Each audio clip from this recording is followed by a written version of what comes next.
So in this search for meaning, I did something in May of 2003 that at that time was a first, although now it's become commonplace.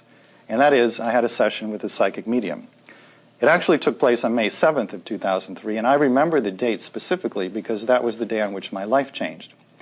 In this session with the medium, she introduced me to the concept of spirit guides.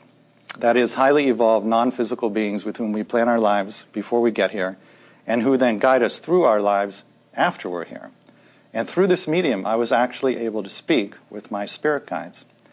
They said a lot of interesting things that day, one of which was, they said, "You planned your greatest challenges before you were born."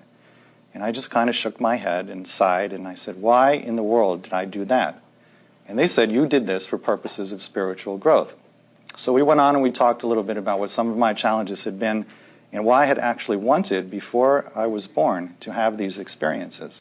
In the days and weeks after this session, it allowed me to go back over the course of my life, review the seemingly bad things that had happened to me, and for the first time in most cases, see the underlying meaning, the purpose of these events. You are not your body, you are not your personality, and you most certainly are not what you conceive of as your faults and limitations. You are actually a light being, a holy, eternal, courageous soul who planned your challenges and came here to experience them for your own growth and learning. I thought Robert Schwartz's discussion tonight was amazing. He's a gifted author. He's come into our awareness at a time when this is very important information. It was exhilarating to read the book. It was very enlightening to hear it from his perspective. And I said to Spirit, I can't do this alone. I need some assistance if I'm going to write this book.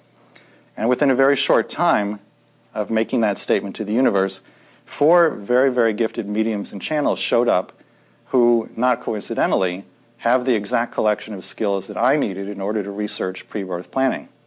So one of the people is a woman in Arizona. Her name is Stacy Wells. Stacy actually has the ability both to see and to hear the conversations we have with each other before we're born. So by working with her, I could eavesdrop, so to speak, on the pre-birth planning sessions, and I put these sessions verbatim into the book. I also worked with a medium in New York State, Corby Mitleid. Corby has a number of gifts, one of which is that she can channel someone's soul, someone's higher self. So in working with Corby, this gave me the opportunity to interview a soul directly and say, what did you plan and why did you plan it? I worked with a medium in Chicago, Deb DeBari. She also has a number of gifts, one of which is that she's very skilled at speaking with the deceased. So very often, if we were working with somebody whose life challenge involved someone else who was now back in spirit, we would work with Deb. She would call in the person who was now back in spirit, and we would ask them directly, what did you plan with this person? And then the 4th person is a trance channel in Minnesota. Her name is Glenna Dietrich. Glenna generally channels angelic consciousnesses, some of whom serve as guides to people in body. So by working with these gifted mediums and channels and using their skills combined, we were able to find out what people had planned before they were born and why they had planned it.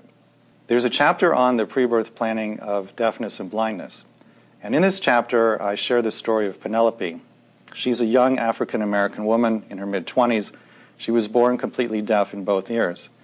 When we went into Penelope's pre-birth planning session, we heard her talking with her spirit guide, and we learned that in the lifetime immediately previous to this one, Penelope had the same mother she has in this lifetime.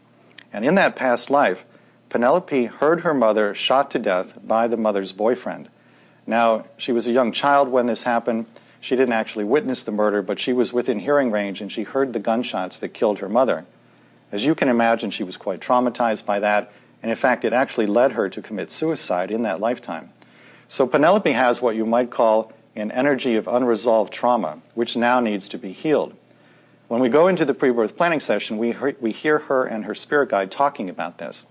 And the guide says to her, my dear, would you prefer to be born deaf so that no similar trauma will happen to you again and so that you can complete the healing that is unresolved from the previous lifetime? And Penelope says, yes, that is what I want and what I wish to do. That we should just know in our hearts that we are a divine light, a divine soul. Sometimes the response is, well, how can I see myself as courageous when I experience so much fear in my life? There's so much fear. I'm so afraid so much of the time.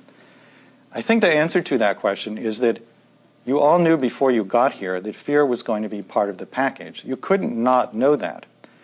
I would submit to you that only the courageous plan fear. And let me say that again because I think this is very important. Only the courageous plan fear. So when you have that moment where you feel victimized by one of your challenges or by another person, when you have that moment of feeling like God or the universe is punishing you for something, when you have that moment of low self-esteem or you're questioning why am I here and what is it all about, I would suggest to you, and literally do this, look into a mirror, look into your own eyes, and say out loud, I am a holy, courageous soul. I am the brave soul who left a realm of love and light and peace and joy to come here to experience these challenges, to heal, to balance karma, in service to others, to experience contrast. That's who you really are. You're not your body, you're not your personality. You are a holy, courageous soul.